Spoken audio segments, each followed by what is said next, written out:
Om Swastiastu. Perkenalkan, nama saya Niko Mangti Citra Dewi, nomor absen 8, NIM 2102022695, kelas 1B Akuntansi Sore. Dari 15 materi, yang pertama konsep ilmu ekonomi. Definisi ilmu ekonomi, ilmu yang mempengaruhi berbagai aktivitas perilaku manusia sosial, yaitu berupa kegiatan produksi, distribusi, serta konsumsi terhadap barang dan jasa. Dan ada juga ruang lingkup ilmu ekonomi. Ada dua, ekonomi mikro, yaitu ilmu ekonomi yang mempelajari bagaimana bagian kecil atau aspek individual dari kegiatan perekonomian. Yang nomor 2, ekonomi makro, yaitu ilmu yang mempelajari keseluruhan perilaku ekonomi yang berkaitan dengan penggunaan faktor produksi yang tersedia secara efisien demi mencapai kemakmuran masyarakat yang maksimal. Yang ada juga tujuan mempelajari ilmu ekonomi ada 5, yaitu nomor 1, mengenal kebutuhan hidup manusia. Yang kedua, mempelajari cara pemenuhan kebutuhan. Yang ketiga, memahami hubungan peristiwa perekonomian. Yang keempat, membantu pengembalian keputusan. Yang nomor 5, meningkatkan kemajuan. Materi yang kedua, masalah-masalah ekonomi dan sistem perekonomian. Ada pengertian masalah ekonomi. Masalah ekonomi adalah masalah yang timbul saat keinginan dan kebutuhan bertemu dengan sumber daya yang terbatas. Masalah ekonomi ini pasti akan selalu muncul dalam kehidupan sehari-hari. Sistem perekonomian ada 3. Agar suatu negara bisa berfungsi dengan baik, ekonomi menjadi faktor yang perlu diperhatikan. Nomor 2, karena itu cara menyelesaikan masalah dan pengaturan kegiatan ekonomi akan berkaitan erat dengan hal-hal tersebut. Nomor 3, cara pengelolaan ekonomi dalam suatu negara sangat penting adanya untuk mendorong terjadinya produksi.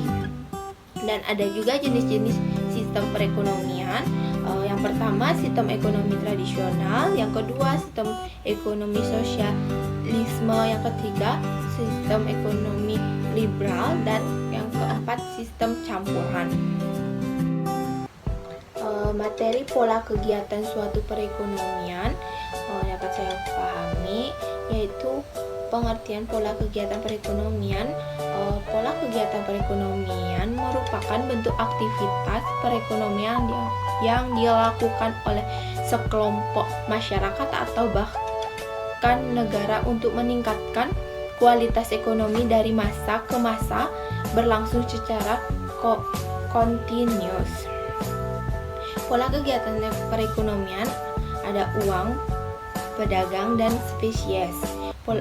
Pelaku kegiatan ekonomi ada rumah tangga, di mana rumah tangga adalah pemilik berbagai faktor produksi yang tersedia dalam perekonomian.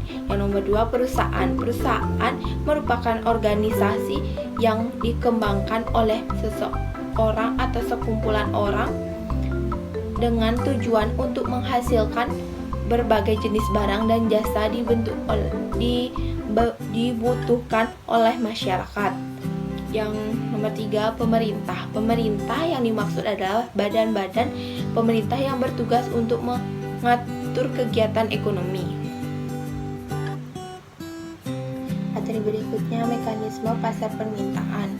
Penentu permintaan. Permintaan seseorang atau sekelompok masyarakat terhadap suatu barang ditentukan oleh banyak faktor, di antaranya faktor-faktor tersebut yang penting adalah harga barang itu sendiri, harga barang lain yang berkaitan erat dengan barang tersebut, pendapat rumah tangga, dan pendapat rata-rata masyarakat. Dan ada juga bunyi hukum permintaan. di mana bunyinya itu hukum permintaan, yaitu ketika suatu harga barang atau jasa turun, maka jumlah permintaan akan naik. Sebaliknya, saat harga barang yang diminta naik, maka permintaan akan turun. Materi berikutnya, prinsip dan keindahan mekanisme penawaran. Penawaran dalam ilmu ekonomi adalah banyak barang atau jasa yang tersedia dan dapat ditawarkan oleh produsen kepada konsumen. Pada setiap tingkat harga selama periode waktu tertentu, penawaran adalah suatu dari dua indikator penentu pasar bersama dengan permintaan. Semakin tinggi harga barang atau jasa, maka semakin tinggi juga barang atau jasa yang ditawarkan. Produsen atau pedagang akan memasok produk lebih banyak ketika harga cenderung mengalami kenaikan. Dan ada juga fungsi permintaan. Nah, hubungan antara harga dengan jumlah barang yang diminta bisa diketahui melalui fungsi permintaan dan penawaran. Sebenarnya jika melihat kembali dari hukum ekonomi, fungsi ini akan menunjukkan bahwa harga barang dengan jumlah barang yang diminta berbanding terbalik. Contohnya ada from online shop yang lagi flash sale ditambah gratis ongkir, pasti kamu bakal memesan barang sebanyak-banyak mungkin mumpung murah kan? Ya, materi berikutnya, harga keseimbangan pasar. Ada pengertian harga. Harga adalah senilai yang harus dibayar konsumen kepada penjual untuk mendapat barang atau jasa yang diinginkan. Oleh sebab itu, harga pada umumnya ditentukan oleh penjual atau pemilik jasa. Akan tetapi dalam seni jual beli, pembeli atau konsumen dapat menawar harga tersebut bila sudah mencapai kesepakatan antara pembeli dan penjual. Barulah terjadi transaksi. Namun tawar-menawar tidak bisa dilakukan di semua pemasaran. Contohnya, transaksi yang menggunakan sistem tawar-menawar adalah pembelanjaan di pasar. Adapun tujuan penetapan harga, yang pertama menentukan pangsa pasar, yang kedua meningkatkan keuntungan menjaga, yang ketiga loyalitas konsumen menjaga daya saing. Harga keseimbangan pasar terbentuk karena adanya pasar tawar-menawar antara penjual dan pembeli. Harga terbentuk atas kesepakatan kedua belah pihak.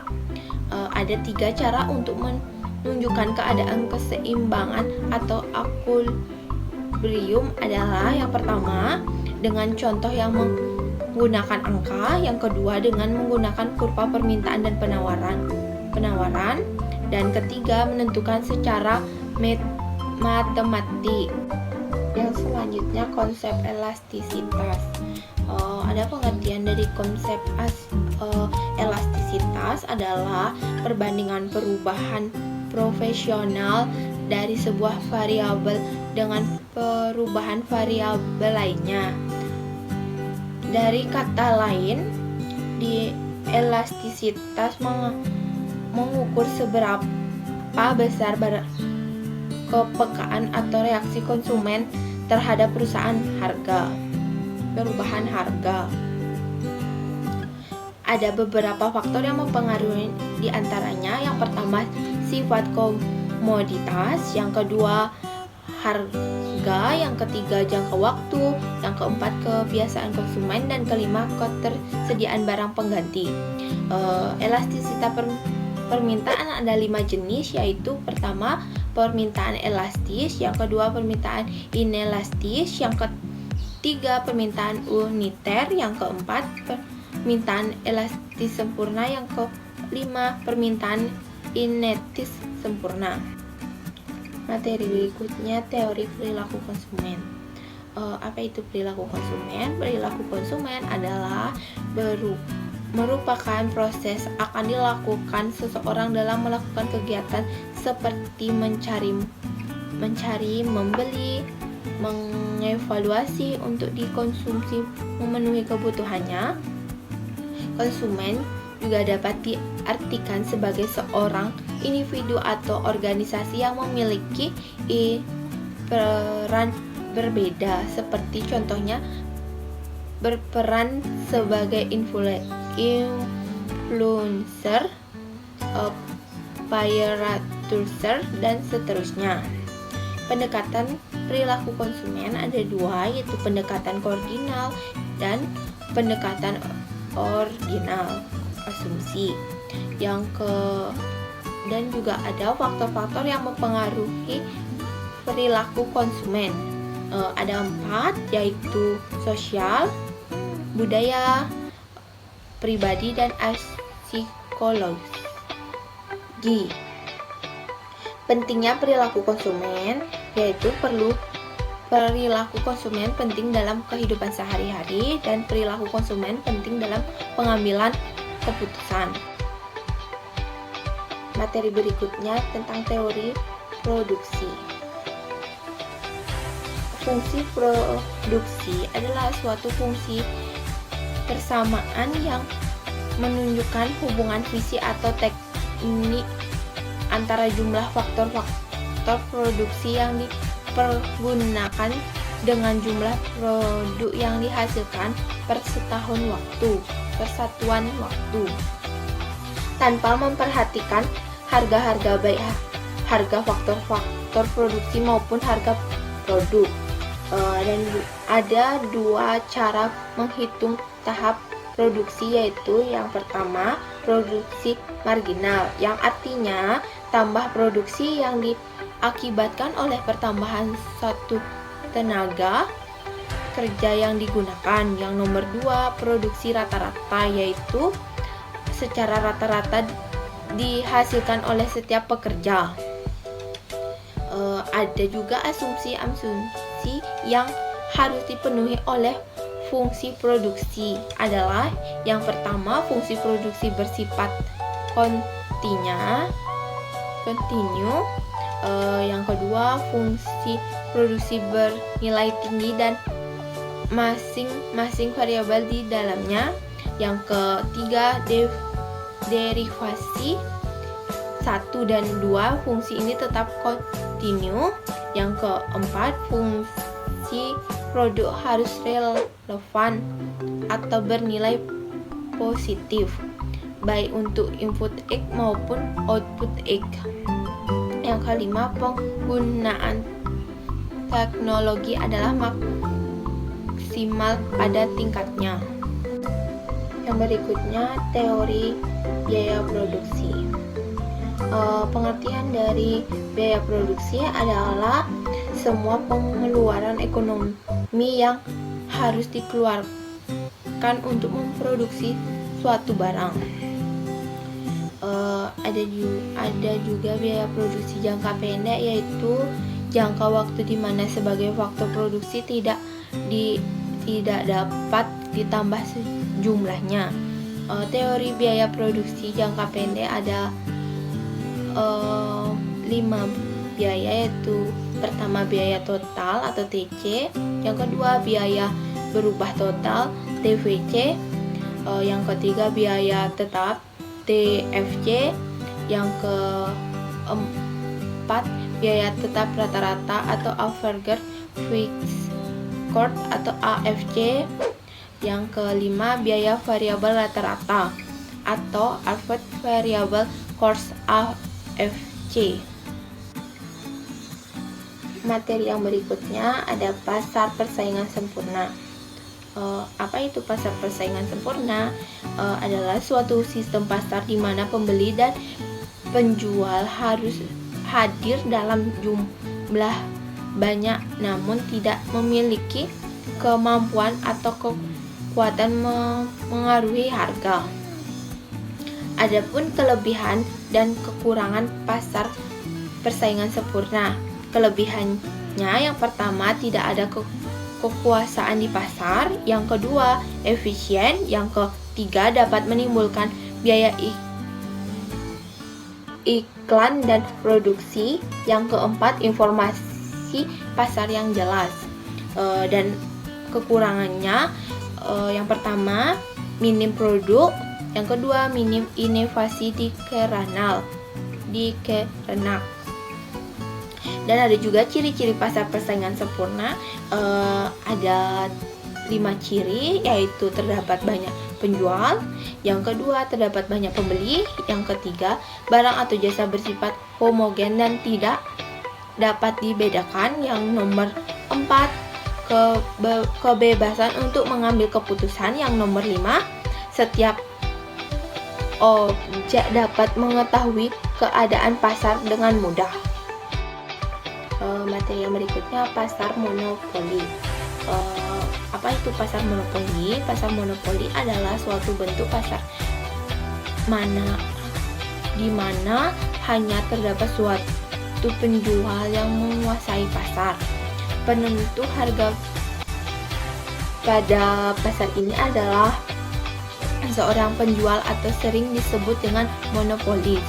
Faktor-faktor yang menyebabkan timbulnya monopoli adalah yang pertama, memiliki bahan mentah strategis atau pengetahuan teknik produksi yang spesifik. Yang nomor 2, hak paten produk atau proses produksi. Yang ketiga, terdapat skala ekonomis. Yang keempat, pemberian hak monopolis oleh pemerintah.